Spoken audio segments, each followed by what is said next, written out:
안녕하세요. 아동간호 이영주입니다. 오늘은 신생아 간호에 대해서 배워보도록 하겠습니다.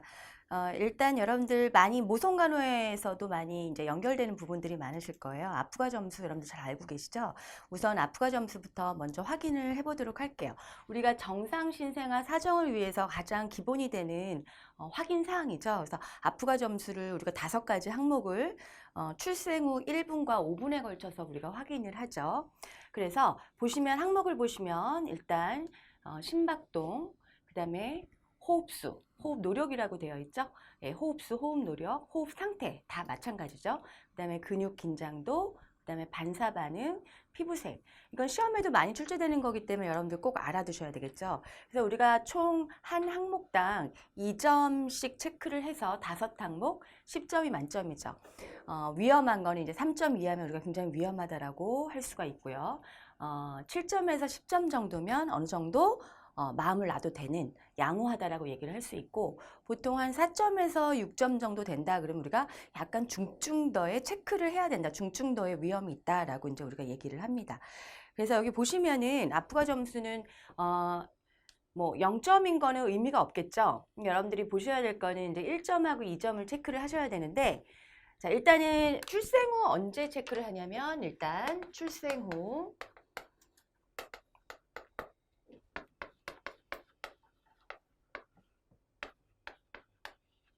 1분과 5분에 체크를 한다는 거 알아두셔야 되겠죠.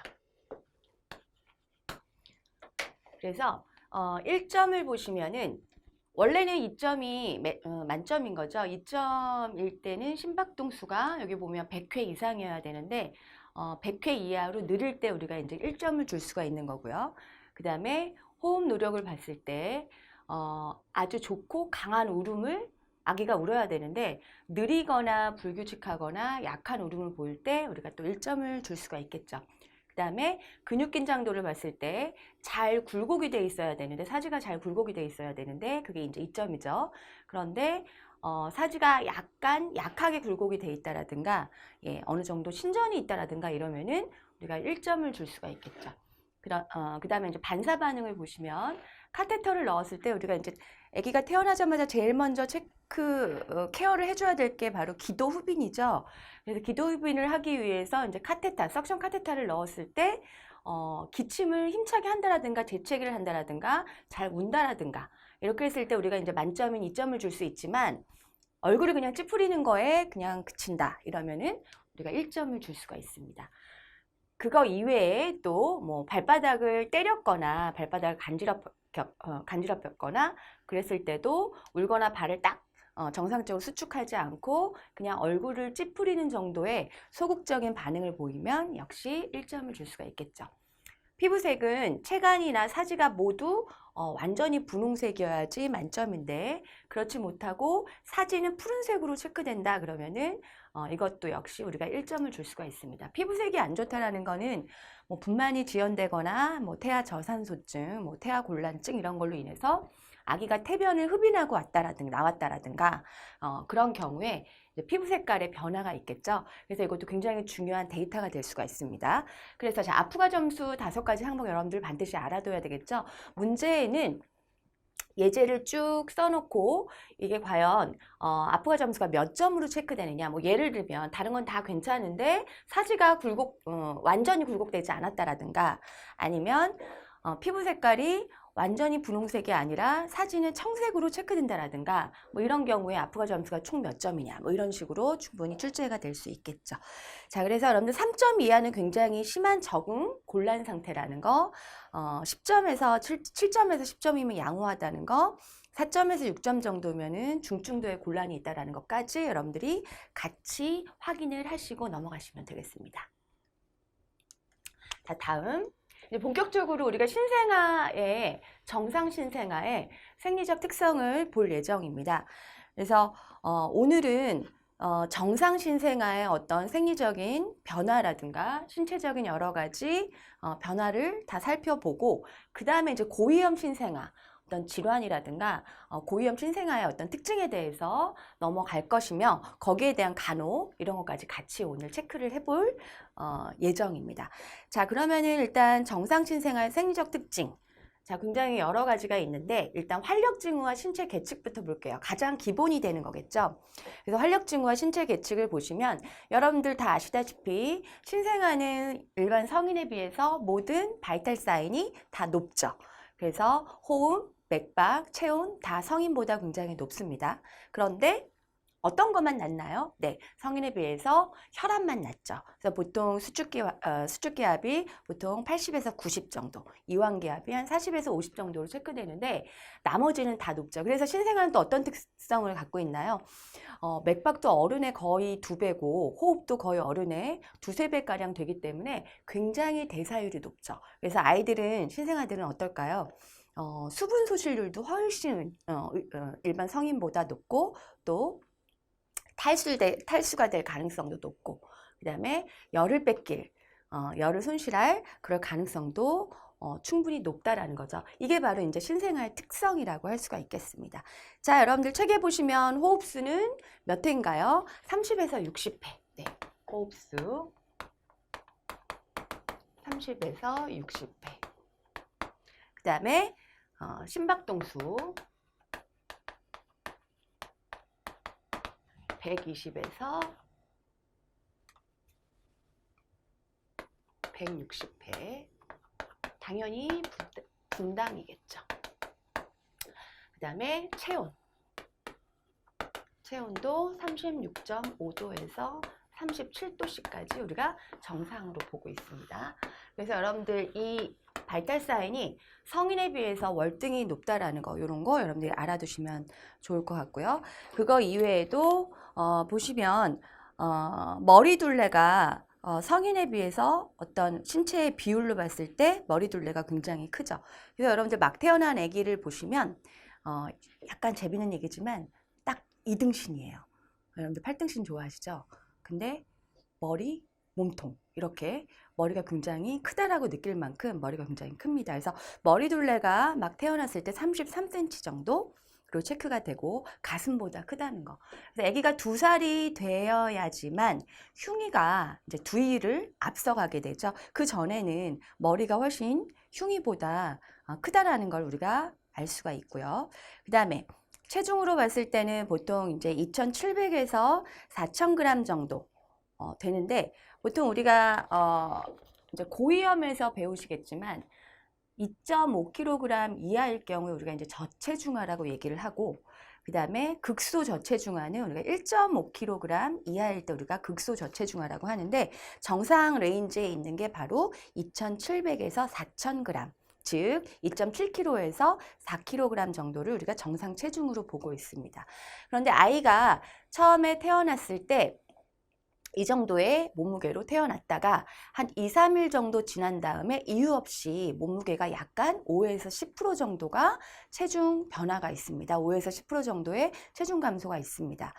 그 이유는 우리 책에는 7일이라고 되어 있는데 보통 2~3일부터 시작해서 7일까지 체중 변화가 있는데 보통 10% 정도 체중 변화가 있어요. 근데 이거는 이제 엄마가 놀랄 수도 있지만 설명을 미리 해줘야 되겠죠. 이건 생리적인 체중 감소이기 때문에 걱정하지 않아도 된다고 얘기를 해줘야 되겠죠. 아기가 태어나고 난 다음에 태변도 보고 소변도 보고 그리고 먹는 게 아무래도 그 엄마 뱃속 자궁강 안에서 엄마에게 모체로부터 모든 거를 영양소를 공급받지 않고 스스로 이제 모든 거를 자급자족을 해야 되는 상황이기 때문에 그렇게 마음껏 먹지 못하고 또 뭐 수분 소실량이라든가 이런 것들은 많고 하기 때문에 어느 정도는 체중 감소가 있지만 그런 생리적인 체중 감소는 정상적이라는 거를 여러분들이 알고 넘어가시면 되겠습니다. 보통 신장은 막 태어났을 때 한 50cm 정도 되죠. 그래서 여러분들 영아간호에서 배우셨겠지만 딱 12개월이 됐을 때 이제 보통 신장이 75cm가 되죠. 왜? 1.5배가 증가하기 때문에. 체중은 어떻게 되나요? 한 3kg, 평균 3kg 정도로 태어났다면 딱 1년이 됐을 때 9kg에서 보통 10kg 내외로 한 3배가 증가를 하죠. 그것도 여러분들이 이미 배운 내용입니다. 자, 그러면 다음에 우리가 봐야 될 항목은 체온 조절이겠죠. 그래서 아까도 잠깐 말씀드렸지만 우리 아기들은 체온을 유지하기가 일반 성인하고 달라서 굉장히 열 소실률이 되게 높습니다. 이제 그 이유는 뭐냐면 아기들은 체중에 비해서 체표 면적이 굉장히 넓죠. 그리고 대사율도 굉장히 높아요. 아까 얘기했죠. 호흡이라든가 맥박이라든가 이런 것들이 일반 성인보다 거의 2배 내지 3배 정도가 많기 때문에 굉장히 기초대사율 자체가 높습니다. 이제 그렇다 보니까 열을 굉장히 많이 뺏기겠죠.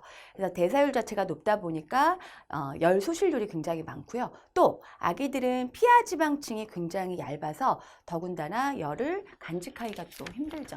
그리고 또 하나는 쉬버링이라고 하는 몸을 떠는 현상들, 이런 근육 활동들이 성인처럼 이렇게 원만하지 못하기 때문에 또 열 소실률이 많을 수가 있겠죠. 그래서 아기는 처음에 태어난 아기는 제가 두위가 굉장히 크다라고 얘기를 했는데 머리가 굉장히 큽니다. 그래서 보통 머리가 사이즈가 크다 보니까 머리에서도 열 소실률이 있을 수 있기 때문에 열을 뺏기지 않기 위해서 아기들은 신생아들은 모자를 좀 씌워주는 것들이 아무래도 보온에 도움이 될 수 있겠죠. 그 다음에 봐야 될 거는 피부. 피부는 여러분들 굉장히 변화라기보다는 이제 신생아의 피부는 굉장히 특성이 다양합니다. 그래서 여러분들 좀 꼼꼼하게 공부를 좀 하셔야 될 것 같은데 일단 막 태어난 아기를 보시면 정맥은 거의 보이지 않는데 이제 정맥은 거의 보이지 않는다라는 거는 여러분들 또 어떤 것과 비교해서 알아두셔야 되냐면 일반 신생아는 보이지 않지만 조산아는 정맥이 잘 보인다라는 거. 근데 만사가로 태어난 신생아들 같은 경우에는 정맥은 거의 보이지 않습니다.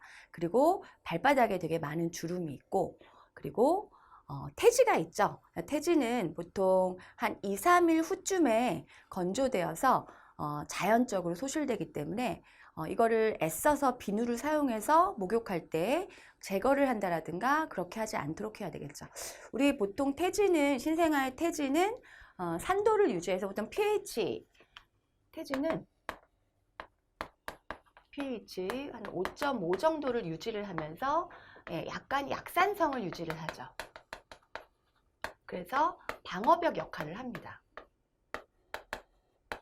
그래서 비누를 사용해서는 안 되겠죠.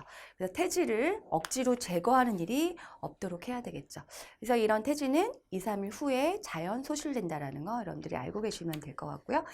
솜털 같은 경우에는 이제 태생, 그 엄마 뱃속에 있을 때 16주경에 형성이 돼서 32주경에 없어집니다. 그래서 보통 이제 아기가 태어나면은 그렇게 솜털이 많거나 그렇지는 않고요. 그 다음에 여러 가지 피부 색깔이라든가 피부의 양상을 봤을 때 여러 가지 특징들이 있습니다. 그래서 여러분들 책에 보시면은 모세혈관의 이완으로 인해서 딸기송이처럼 피부 표면에 이렇게 어떤 발진 비슷하게 딸기송이처럼 피부 표면에 솟아 있는 걸 우리가 확인할 수가 있는데 이것도 이제 자연 소실되죠. 그래서 이런 혈관종을 우리가 확인을 할 수가 있고요. 그거 이외에도 좀 확인하고 넘어갈 것들이 할리퀸 현상, 그다음에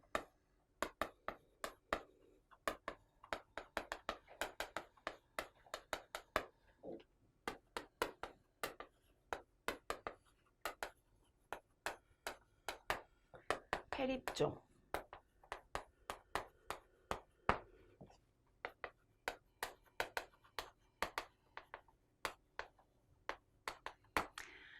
이런 것들을 살펴보도록 할게요. 할리퀸 현상이라고 하는 거는 아직 자율신경계의 부조화로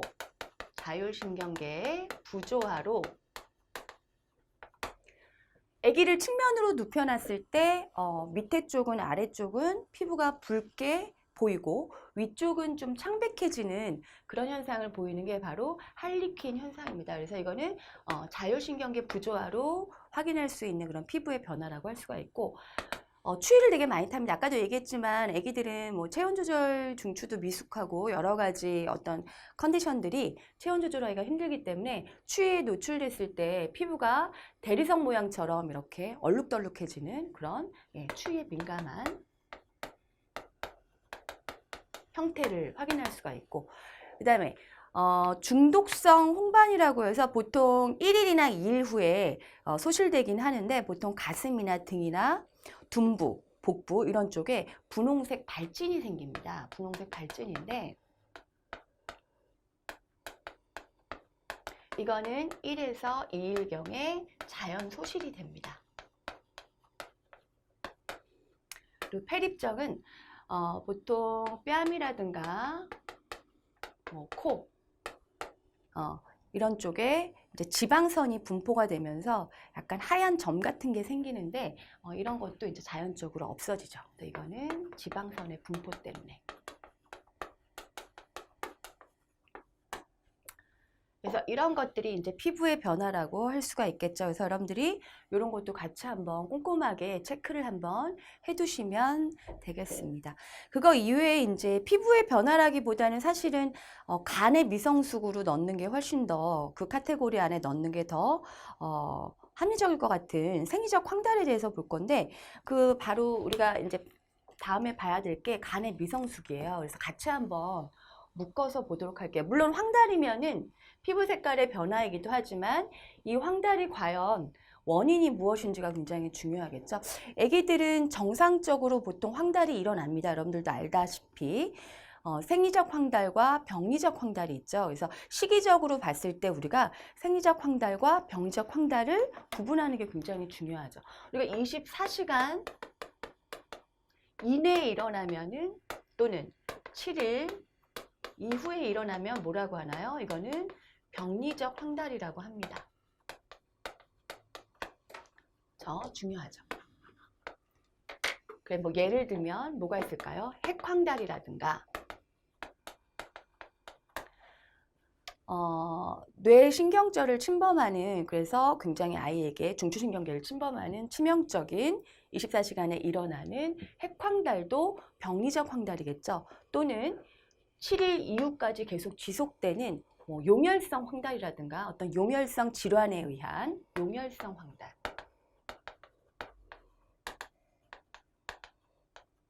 용혈성 황달이 일어나는 이유는 고위험 신생아에서 다시 한번 짚어보겠지만 여러 가지 엄마의 어떤 면역체로 인해서, 엄마의 어떤 항체로 인해서 태아의 적혈구가 공격을 받는 태아 적아구증이라든가 여러 가지 혈액형 부적합증 이런 거에 의해 생기는 용혈성 황달이 있을 수가 있겠죠. 그럼 우리는 지금 이제 생리적 황달을 보도록 할게요. 이제 고위험 신생아에서 병리적 황달은 다시 자세하게 다루도록 하고, 그럼 생리적 황달은 언제 일어나는 것이냐? 자, 아까 얘기했지만 24시간 이후에 일어나야 되겠죠. 그래서 보통 2, 3일경에 나타나서 7일경에 소실이 됩니다. 아동간호는 그런 것들이 되게 많죠. 이제 외워야 할 것들이 굉장히 많은데 언제 나타났다가 언제 소실되고 이런 것들이 굉장히 여러분들 아마 괴롭힐 거예요. 외울 게 많아서. 근데 그걸 꼼꼼하게 우리가 또 알아둬야 되겠죠.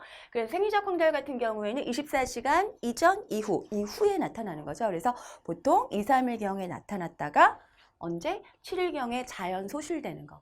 2주 이상 지속된다. 이거 안 돼요. 그래서 7일경에 자연스럽게 없어지는 게 생리적 황달이에요. 그러면 왜 아이가 생리적 황달이 생기느냐? 여러 가지 이유가 있어요. 짚고 넘어가야 되겠죠. 자, 일단은 아이는 적혈구가 일반 성인보다 굉장히 많아요. 그래서 적혈구의 과다로 인해서 그러면 적혈구가 파괴가 되면은 어떤 일정 수명을 다하고 파괴가 되면은 어떻게 되나요? 보통 한 120일 정도 있다가 빌리루빈으로 전환이 돼서 어디로 배설이 되죠? 네, 간으로 배설이 되죠. 이제 간접 빌리루빈에서 직접 빌리루빈으로 전환되면서 간에서 자연적으로 배설이 돼야 되는데 적혈구가 너무 과다하다 보니까 그걸 처리하는 능력이 부족하겠죠. 그리고 간의 배설 능력도 아무래도 미숙하기 때문에 더욱더 황달이 일어날 수가 있겠죠. 또 하나는 적혈구의 수명이에요. 적혈구의 수명이 일반 성인은 보통 2달에서 석 달 정도? 한 120일 정도라고 본다면 신생아들의 적혈구 수명은 어른에 비해서 70일에서 90일밖에 되지 않아요. 그렇다 보니까 빌리루빈이 과도하게 많아질 수밖에 없겠죠. 네, 또 하나는 바로 모유수유.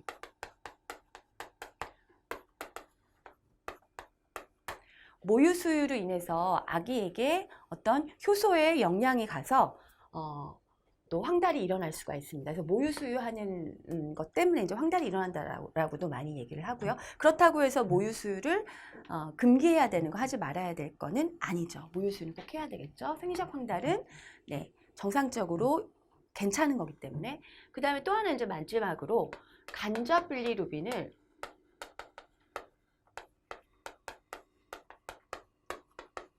직접 빌리루빈으로 전환하는 전환 효소가 많이 부족합니다. 그렇다 보니까 또 황달이 일어날 수가 있겠죠. 궁극적으로 얘기해보면 이 모든 것들이 다 간의 미성숙으로 인해서 벌어지는 일들이겠죠. 그래서 여러분들 이거 꼼꼼하게 알아두셔야 될 것 같습니다. 적혈구가 성인보다 과다하다는 거, 간의 배설 능력이 떨어진다라는 거, 적혈구 수명이 성인에 비해서 70에서 90일로 굉장히 짧다라는 거, 그 다음에 모유수유로 인한 어떤 효소의 영향으로 인해서 네, 또 빌리루빈이 많이 생성이 된다라는 거, 그 다음에 또 간접 빌리루빈을 직접 빌리루빈으로 전환하는 효소가 부족하다라는 거, 이런 것들이 다 생리적 황달이 일어날 수 있는 그런 배경이 될 수가 있겠죠. 그렇다면 여러분들 말 그대로 생리적 황달이에요. 생리적 황달은 치료가 필요할까요? 필요 없겠죠. 그래서 이거는 치료가 별로 요하지 않습니다. 하지만 어떤 문제가 될 수 있을 만한 황달이 되게 오래 간다라든가 이렇게 되면 아기의 뇌라든가 중추신경계에 침범할 수 있고 이런 핵황달이 될 수도 있기 때문에 시기적으로 봤을 때 아무리 생리적 황달이라도 시기적으로 오래 가서 병적 황달이 됐을 때는 형광요법이라든가 여러 가지 교환수혈이라든가 그런 어떤 조치들이 필요하겠죠. 단 생리적 황달일 때는 시기적으로 봤을 때 생리적 황달일 때는 어떤 일정한 조치가 필요가 없습니다. 그래서 여러분들 요거 잘 알아두시고요. 그 다음에 또 간의 미성숙으로 인해서 우리 지금 주제가 바로 이거죠. 간의 미성숙. 그렇죠? 우리 간이라고 하는 장기는 굉장히 하는 일이 열일하는 장기죠.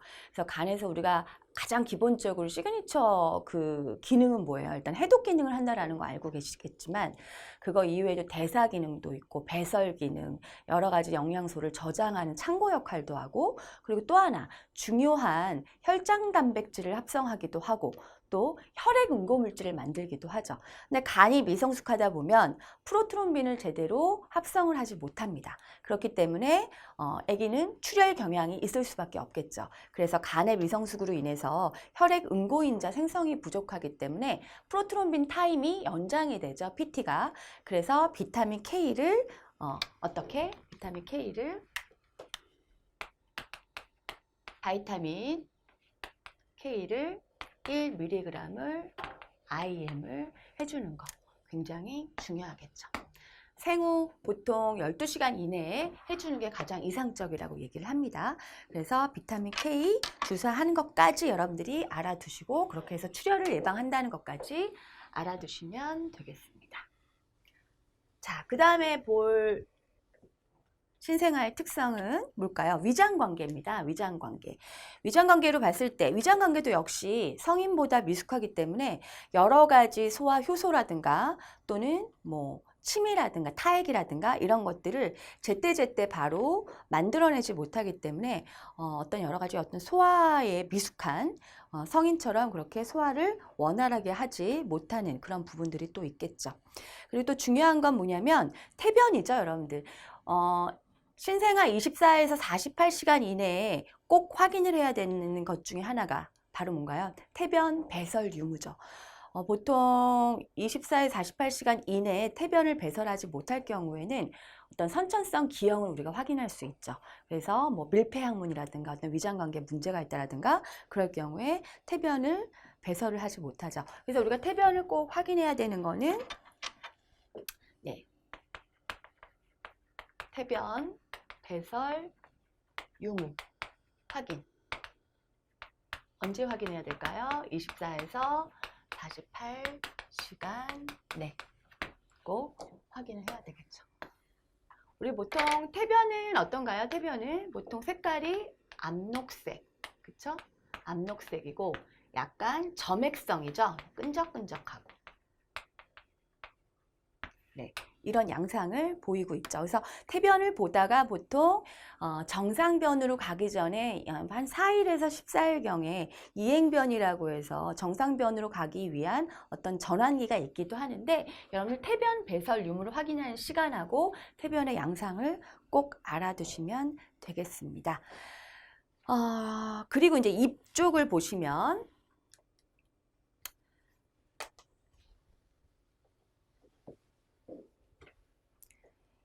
입을 확인하면 우리가 이제 꼭 짚고 넘어가야 되는 게 바로 뭐냐면 반사들이죠. 그래서 입 쪽에서 우리가 확인할 수 있는 게 바로 흡철 반사. 그렇죠? 네, 빠는 반사라고도 하죠. 그 다음에 또 어떤 반사가 있나요? 바로 해저기 반사 또는 포유 반사라고도 하죠. 그래서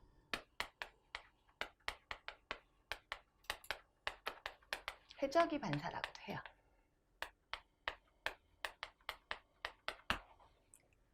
그래서 아기들은 입에 뭘 갖다 대면 다 뭐든지 이렇게 빠는 그런 모습을 확인할 수가 있죠. 그렇죠? 그래서 흡철 반사를 보이고 포유 반사라고 하는 거는 뺨 쪽에 어떤 자극을 주거나 엄마 젖을 갖다 대거나 이러면 그쪽으로 머리를 딱 돌리죠. 그렇죠? 그래서 이런 걸 갖다 우리가 포유 반사 또는 뭐 루팅 리플렉스라고도 얘기를 합니다. 그래서 보통 입 쪽을 보시면은 이런 서킹 리플렉스라든가 루팅 리플렉스라든가 이제 이런 모습들을 보입니다. 반사해서 다시 한번 짚고 넘어가도록 할게요. 그 다음에 귀는 어떤 모습을 하고 있냐면 어른에 비해서 귀는 아기들은 굉장히 중이염이 잘 생길 수 있는 컨디션이에요. 왜 그러냐면 유스타키오관 즉 이관이 어떤가요? 소아는 3세 미만 소아는 이관이 유스타키오관이 어떻죠? 곧잘널 이렇게 외워두시면 좋을 것 같아요. 곧고 짧고 넓기 때문에. 그리고 보통 고막 체온을 잴 때도 아기들은 어떻게 체온을 재나요? 후 하방으로 잡아당겨서 체온을 재죠. 그러니까 어른은 후 상방, 아기들은 후 하방으로 귀를 잡아당겨서 체온을 재거나 뭐 귀약을 점적할 때도 그런 방법으로 하는 이유가 성인보다 어떻기 때문에 유스타키오관이 이관이 곧고 짧고 넓기 때문에 이거 꼭 알아두셔야 되겠죠. 그래서 여러분들 곧잘널 이렇게 외워두시면 되겠죠. 그래서 중이염이 잘 생기기도 합니다. 그래서 그런 것들을 엄마가 잘 봐줘야 되는데 모유 수유하는 과정에서 상체를 낮춰준다라든가 이러면 코랑 뭐 여기 식도랑 비인두랑 다 이렇게 통해져 있잖아요. 연결돼 있잖아요. 그래서 우유를 먹은 게 이제 귀 쪽으로 흘러 들어가서 이제 그게 염증을 일으키기도 하고 중이염이 잘 발생하는 또 원인이 되기도 합니다. 그래서 아기를 수유를 할 때는 반드시 영아기 동안은 머리를 높여서 수유를 해야 되겠죠. 이런 부분들 여러분들 잘 알아두시면 되고요. 그 다음에 눈 쪽은 어떤 변화가 있을까요? 눈 쪽은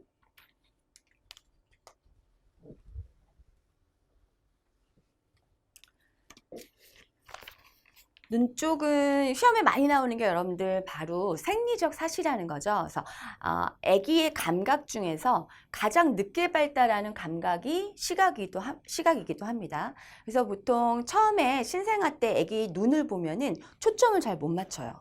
그래서 안구 진탕이나 이렇게 막 눈동자가 흔들린다라든가 아니면 사시가 있다라든가 그런 모습을 우리가 흔히 확인할 수가 있는데 이런 생리적 사시가 언제 없어지냐면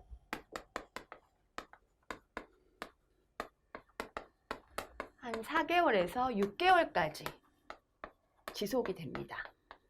그러다가 이제 그 이후에 없어지는데 이제 그건 이제 엄마가 놀라지 않도록 해야 되겠죠. 이건 정상적인 신생아 반응이라는 거를 이제 애기 엄마에게 알려줘야 되겠죠. 그래서 보통 생리적 사시가 한 4개월에서 6개월까지 지속이 된다라는 거. 그 다음에 어떤 일정 물체에 굉장히 집중을 한다라는 거. 그리고 또 하나 각막 반사가 있죠. 각막 반사와 블링크 반사, 블링크 리플렉스, 깜빡깜빡하는 깜빡이 반사라고도 하죠. 눈 깜빡임.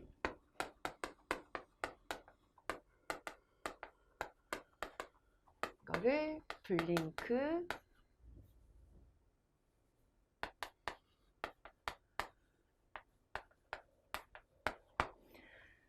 각막 반사나 눈 깜빡임 반사를 우리가 확인할 수가 있습니다. 그래서 전체적으로 여러분들 어떤 감각적으로 좀 정리를 해보자면, 일단 시각적으로 봤을 때는 아기가 어떤 일정 물체에 일정 물체에 굉장히 집중을 한다라는 거. 하지만 눈의 양안이 협응은 안 된다라는 거죠. 그래서 아까 제가 얘기했던 생리적 사시가 있다라는 거, 그다음에 눈 깜빡임 반사라든가 각막 반사가 있다라는 거, 그런 거 좀 알아두셔야 되겠고요. 그다음에 청각적으로는 어떨까요? 청각적으로 봤을 때는 갑작스럽고 예리한 소리에 굉장히 놀란 반응을 합니다. 그래서 예리한 소리에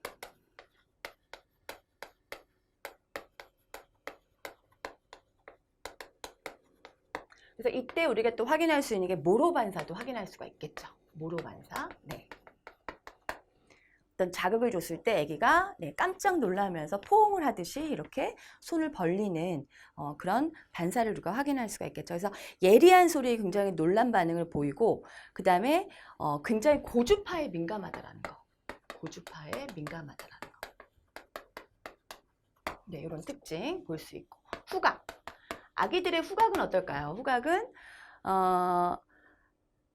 나름 후각도 어느 정도 발달이 되는데 굉장히 강한 냄새에 고개를 돌리거나 엄마의 모유 냄새,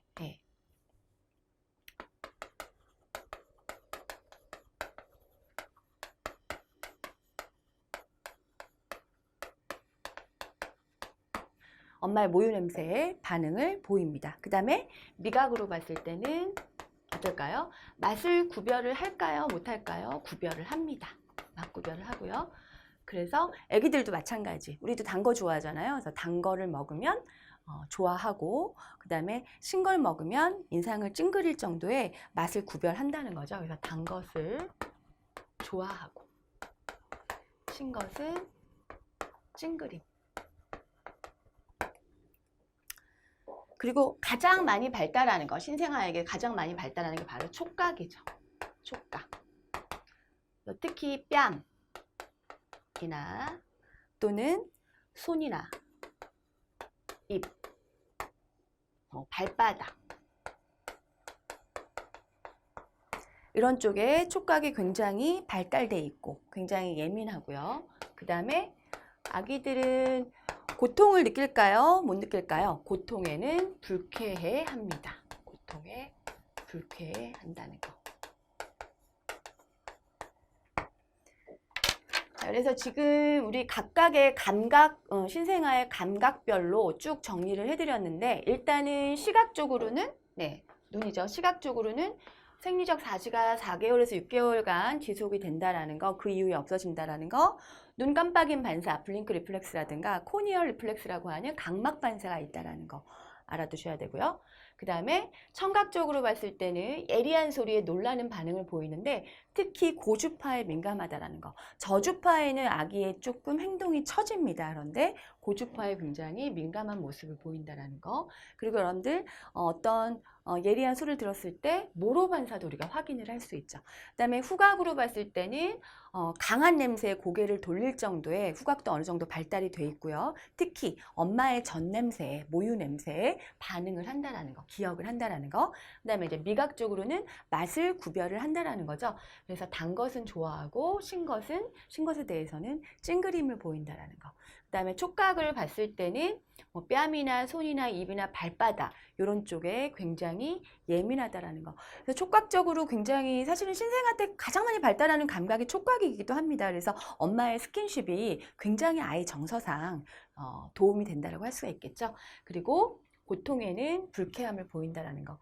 그래서 신생아의 모든 감각에 대해서 여러분들이 좀 정리를 해두시는 게 좋을 것 같습니다. 그리고 또 하나, 눈에서는 요거는 한번 짚고 넘어갈게요. 눈에서 또 우리가 간호 중에 꼭 알아야 될 게 있죠. 바로 엄마가 임질일 경우에 모체가 임질일 경우에 아기가 임균성 안염에 걸릴 수 있기 때문에 임균성 안염을 예방하기 위해서 뭔가요?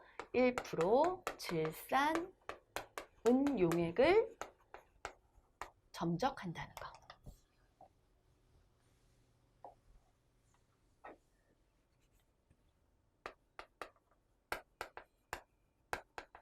네, 이것도 굉장히 시험에 많이 출제되는 단골로 출제되는 문제죠. 그거 이외에도 이제 0.5% 에리스로마이신이라든가 1% 테트라사이클린 뭐 이런 것들을 항생제 연고를 이제 발라주기도 하고, 네, 질산 은용액을 또 주기도 합니다. 그래서 신생아 임균성 안염을 예방하기 위한 이것들도 여러분들 같이 꼭 알아두시면 되겠죠. 가슴의 형태는 신생아 가슴의 형태는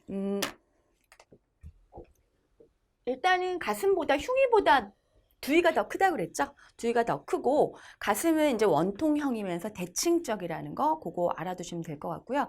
그 다음에 이제 좀 중요한 게 뭐냐면 이제 산모들이 좀 놀랄 수가 있는데 이제 산모 이제 아기를 낳았으니까 엄마들이 놀랄 수가 있는데 아기가 이제 출산하고 한 며칠 수일이 지난 다음에 아기 젖에서 엄마 젖과 같은 모유가 나와요. 잠깐 나오는데 그걸 우리가 윌치스 밀크라고 얘기를 하는데 그건 엄마의 호르몬의 영향, 에스트로겐의 영향으로 일시적으로 일어날 수 있는 거기 때문에 그것도 이제 미리 좀 교육이 되어져야 되겠죠. 그거 이외에 또 어떤 것도 있냐면 가성월경이라는 것도 있어요.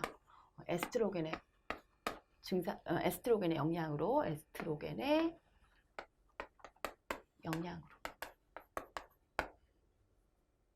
가성월경, 그 다음에 유방우열.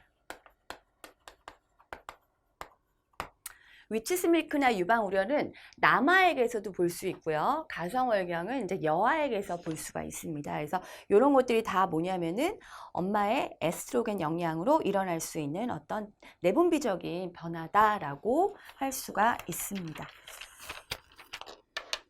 자, 그 다음에 볼 거는 복부입니다. 복부의 변화는 어떤 변화를 보일까요? 복부는 일단 우리가 또 중요한 게 또 제대 관리죠. 보통 제대가 언제 탈락된다고 여러분들 알고 계시나요? 보통 6일에서 10일경에 이제 탈락이 되죠. 그래서 푸르스름한 회색으로 약간 젖어 있는 그런 느낌이다가 6일에서 10일 경우에 이제 자연적으로 탈락이 되는데 또 여기 감염이 일어나는 경우가 가끔 있어요. 그래서 제대 관리도 굉장히 중요하죠. 그래서 제대 관리는 항상 깨끗하고 건조하게 유지를 해야 되고 보통 제대 관리는 제대 탈락은 아까 6일에서 10일경이라고 얘기했고요.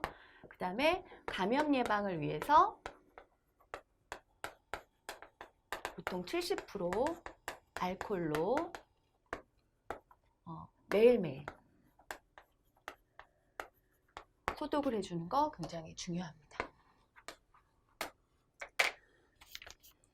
그래서 우리 책에는 뭐 젠테안 바이올렛 용액을 발라준다 이런 얘기도 나오는데 사실은 일반적이지 않고요. 70% 알코올로 매일매일 소독해주는 것이 훨씬 더 일반적인 방법이기 때문에 여러분들 그렇게 알아두시면 좋을 것 같고요.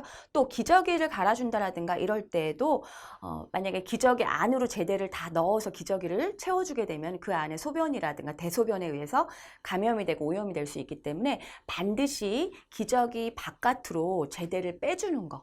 그리고 출혈이라든가 발적이라든가 부종이라든가 이런 뭐 분비물 냄새 이런 것들을 아주 기민하게 잘 살펴봐야 되겠죠. 자, 그 다음에 이제 마지막으로 반사에 대해서 보도록 할게요. 반사는 여러분들 시험에 되게 자주 단골로 출제되는 몇 가지 반사들은 꼭 여러분들이 암기를 좀 해두셔야 되겠죠. 자, 우리가 많이 시험에 나오는 게 이제 보통 모로 반사 또는 긴장성 반사, 토니넥 리플렉스죠. 그거 이외에 이제 바빈스키 반사 이제 이런 것들이 단골로 맨날 출제되는 문제들인데 일단 모로 반사는 등과 팔다리를 펴면서 약간 포옹하려는 듯한 그런 자세, 깜짝 놀라는 자세를 보이는 반사인데 보통 이거는 한 3, 4개월 정도의 소실이 되는 반사예요. 근데 이제 여러분들 모로 반사는 모로 반사는 중요한 게 보통 아기가 어떤 출생시 손상으로 인해서 쇄골 골절이 있다라든가 아니면 선천성 기형으로 인해서 뭐 어떤 뇌신경에 뭔가 문제가 있다라든가 뇌 손상을 입었다라든가 이런 경우에는 모로 반사를 볼 수가 없어요. 그래서 이것도 굉장히 아기의 어떤 그런 건강을 체크할 수 있는 좋은 방법이기도 하죠. 반사 반응을 보는 게. 쇄골골절 시 출생시 골절로 가장 흔하죠. 출생시 손상. 출생시 손상으로 가장 흔한 어떤 손상이라고 할 수가 있는데 쇄골골절이라든가 뇌 손상 시 소실된다는 거 이거 중요합니다. 그래서 엄마가 굉장히 주의 깊게 관찰력을 가지고 봐야겠죠. 뭐 예를 들면 아기 옷을 갈아입힐 때 아기가 자지러지게 운다라든가 이러면은 출생시 손상으로 이제 쇄골골절을 우리가 확인할 수 있는 거고, 보통 모로 반사도 하지 못해 아기가 포옹하듯이 이렇게 팔을 올리는데 쇄골 쪽이 부러지면은 골절을 입으면 한쪽 팔을 못 들겠죠. 그래서 그런 거 엄마가 잘 관찰을 해줘야 되고, 또는 신경계통으로 뇌 손상을 입었을 때도 역시 모로 반사를 우리가 확인할 수가 없습니다. 그래서 모로 반사를 통해서 아기의 어떤 출생시 손상이라든가 질환을 확인할 수가 있겠죠. 그래서 모로 반사 굉장히 중요하고요. 그 다음에 바빈스키 반사. 바빈스키 반사는 항상 시험에 어떤 문제로 출제가 많이 되느냐, 소실되는 시기예요. 가장 마지막에 소실되죠. 그래서 바빈스키 반사 같은 경우에는 발바닥에 뒤에서 앞쪽으로 쭉 긁었을 때 엄지발가락은 탁 들고 나머지 발가락들은 쫙 오므리는 그런 발바닥 반사인데, 보통 바빈스키 반사는 12개월에서 16개월에 소실이 돼요. 12개월에서 16개월에 소실이 됩니다. 그래서 가장 마지막에 소실된다라는 거, 요거를 여러분들이 키포인트로 알아두셔야 되겠죠. 네. 보통 12개월에서 16개월에 소실이 되는데, 성인인데도 불구하고 바빈스키 반사가 만약에 남아있다 그러면 이거는 어떤 그 성인의 신경계통으로 어떤 문제가 있거나 그렇다라는 거를 알 수가 있겠죠. 자, 그 다음에 토니넥 반사. 우리 토니넥 반사를 뭐라고 하냐면은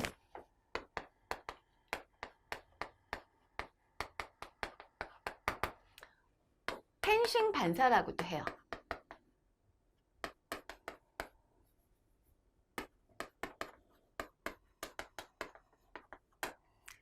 왜 펜싱 자세 반사라고 하냐면, 펜싱 선수처럼 고개를 옆으로 돌렸을 때 돌린 쪽에 팔은 펴고 무릎은 구부려요. 그래서 여러분들 펜싱 선수들 보면 그렇게 하죠. 무릎은 구부리고 팔은 상대편에게 딱 피는 모습을 확인할 수가 있겠죠.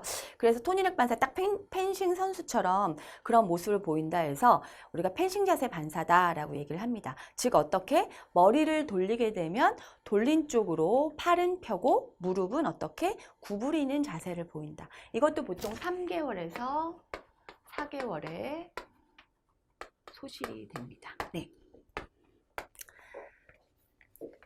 네, 여러분들 이제 정상 반사까지 보셨는데, 신생아의 어떤 신체적인 여러 가지 특성들을 쭉 봤습니다. 여러 가지 활력 증후부터 시작해서 체온 조절, 피부, 뭐 간이라든가 위장관계, 뭐 여러 가지 감각기관들, 그다음에 또 뭐 되게 중요한 신경계통에 이제 확인을 할 수 있는 반사 반응이라든가 이런 것들을 쭉 봤는데, 여러분들이 이제 공부하면서 중요한 건 뭐냐면은 정상적인 신생아의 특징과 고위험 신생아, 질환을 가지고 있는 신생아의 특징을 구분을 하실 수 있으셔야 되겠죠. 그래서 여러분들 정상적인 신생아를 먼저 아시고 이거를 토대로 해서 고위험 신생아의 질환도 공부를 하시면 될 것 같습니다. 자, 그 다음에 신생아 간호 중에 탈수혈 간호, 그 다음에 기저귀 발진 간호에 대해서 보도록 할게요. 그래서 일단 탈수혈 간호를 보면 아기들은 보통 신생아들은 탈수가 잘 되기 쉬운 컨디션이다 이런 얘기 했었었고, 또 열을 손실하기도 성인보다 훨씬 더 굉장히 열을 뺏기기 쉬운 조건이다 라고 얘기를 했습니다. 역시 탈수열이 그러니까 탈수가 일어났기 때문에 열이 나는 거겠죠. 우리 보통 체온이 너무 떨어지면 수분이 하는 역할이 어떤 역할을 하나요? 수분이 하는 역할 자체가 체온 조절을 하잖아요. 그래서 우리 몸에 수분이 너무 많이 뺏기면 탈수가 되게 되면은 체온이 올라갈 수밖에 없겠죠. 그래서 탈수열이 이제 초래가 되는데, 아기들은 아무래도 수분 상실률도 높고, 그리고 체온 조절을 하는 것들이 아무래도 미숙하고, 또 똑같은 얘기죠. 체표 면적이 체중보다 굉장히 넓기도 하고, 이제 이런 것 때문에 탈수열이 일어나기가 쉽죠. 그래서 보통 배뇨나 배변이나 또 불감성 수분 손실 이런 걸로 인해서 이제 탈수가 되기 쉽고요. 그러면서 이제 증상이 체온이 올라간다라든가, 또 여러 가지 소변량이 감소한다라든가, 또 맥박이 빨라진다라든가, 또 피부가 건조해진다라든가, 이제 이런 증상들이 일어날 수가 있고요.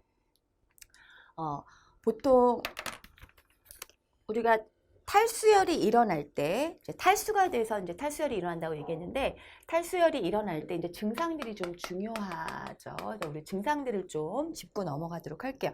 일단은 한 38에서 39도의 열이 날 때 아기의 어떤 변화를 볼 수가 있느냐? 일단은 소변량이 감소되겠죠. 네, 소변량 감소.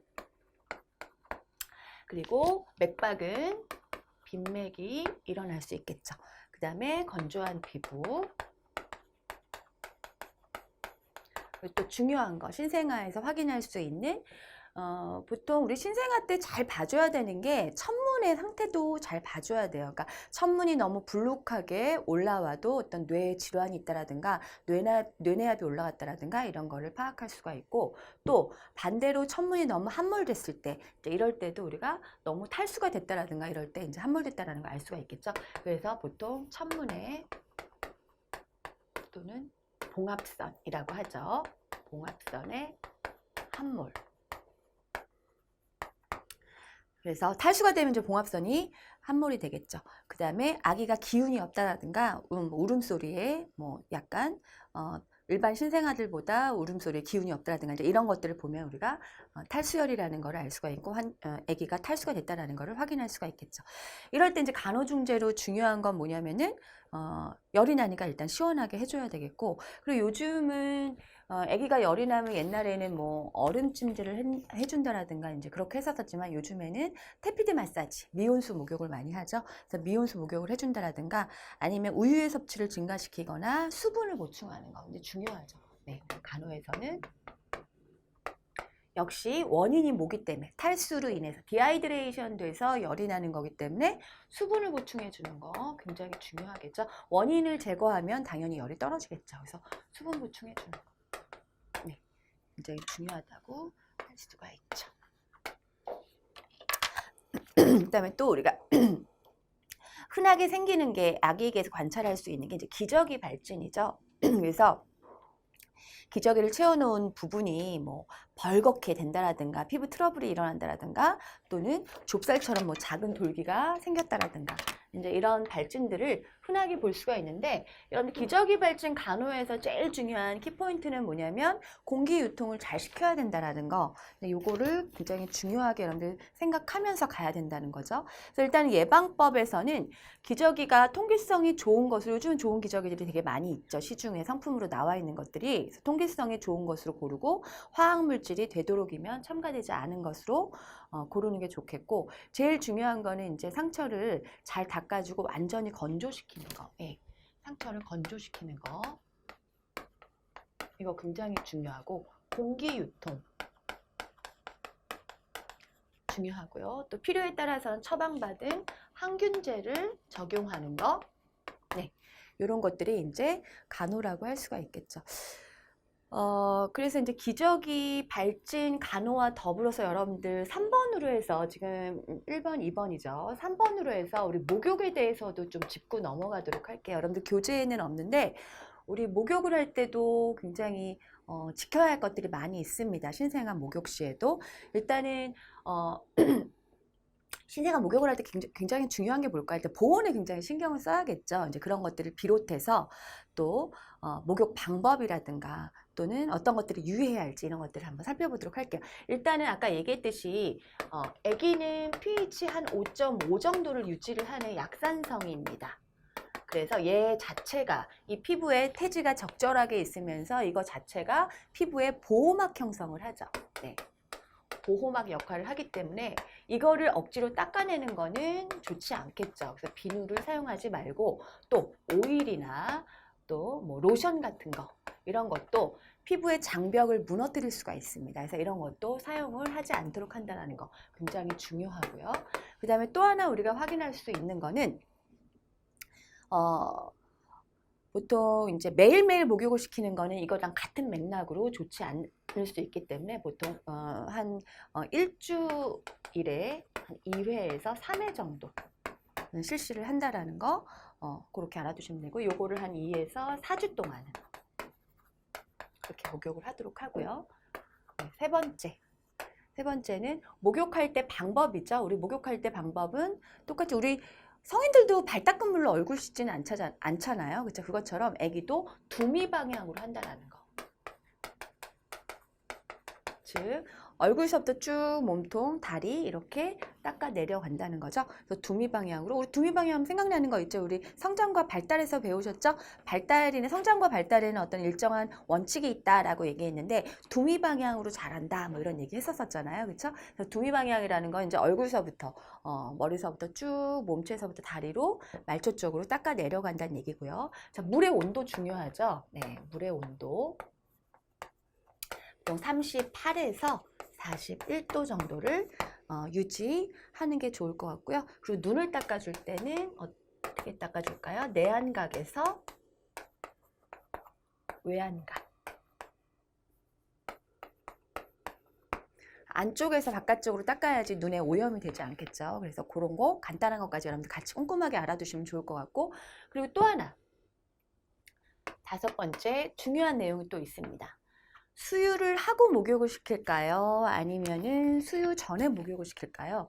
수유 전에 목욕을 시켜야 돼요. 그 이유는 뭘까요? 수유 전에 목욕을 시킴. 왜?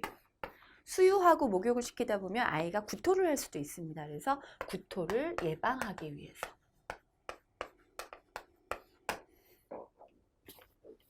그리고 또 하나 이제 중요한 거, 아까 얘기했듯이 가장 중요한 거죠. 가장 중요한 거라서 맨 위에다 쓸게요. 보온에 유의해야 된다는 거. 네, 중요하죠.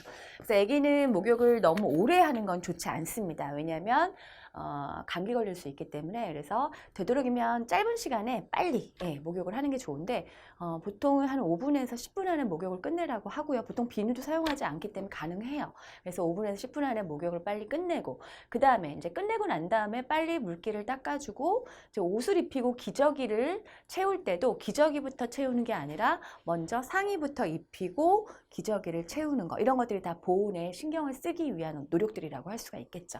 그래서 이렇게 목욕에 대해서도 여러분들 아주 간단한 내용이긴 하지만 시험에 자주 출제되는 것이기 때문에 여러분들이 좀 정리를 해두시면 좋겠습니다. 자, 그 다음에 이제 모유수유죠. 네, B형 간염과 이제 모유수유예요. B형 간염 예방접종입니다. 우리 저번 시간에 예방접종에 대해서 쭉 정리해드렸어요. 여러분들 기억나시죠? 태어나서 일주일 안에 제일 먼저 하는 예방접종이 바로 B형 간염이죠.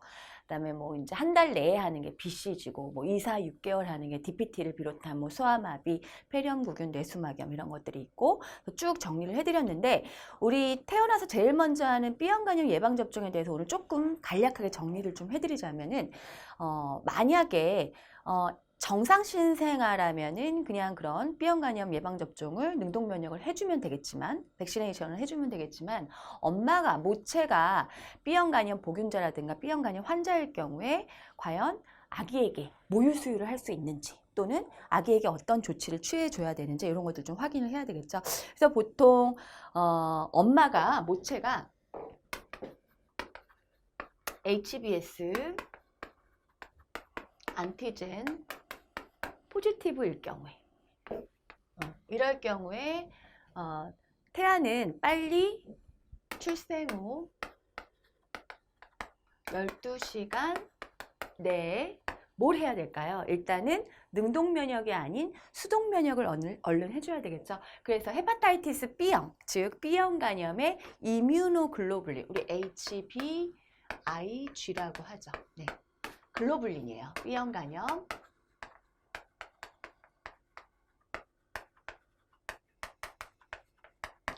여러분들 면역에 대해서 배우셨을 거예요. 우리 글로불린이라는 게 뭔가요? 항체죠, 항체.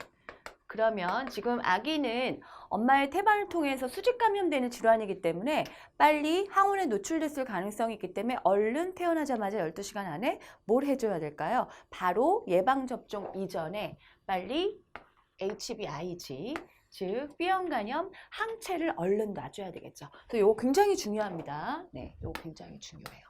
네, 시간 내에 HBIG. 그리고 동시에 뭘 같이 해주나요? 바로 네, B형 간염 예방접종. 예방접종을 같이 동시에 해줘야 되겠죠. 여러분들 B형 간염 예방접종은 3차례 맞는 게 한 세트인 거 아시죠? 언제 0, 1, 6. 일주일 안에 맞고 한 달 6개월 이렇게 3차에 걸쳐서 B형 간염 이게 한 패키지죠. 그래서 우리 보통 엄마가 만약에 B형 간염에 뭐 보균자라든가 HBS 안티젠이 포지티브다 이럴 경우에는 12시간 내에 빨리 B형 간염 글로불린 항체를 얼른 놔주고 동시에 백시네이션까지 같이 해주면 되겠죠. 이렇게 하게 되면 모유 수유도 가능합니다. 이런 경우에 모유 수유가 가능해요. 네, 이것도 같이 알아두시면 되겠습니다.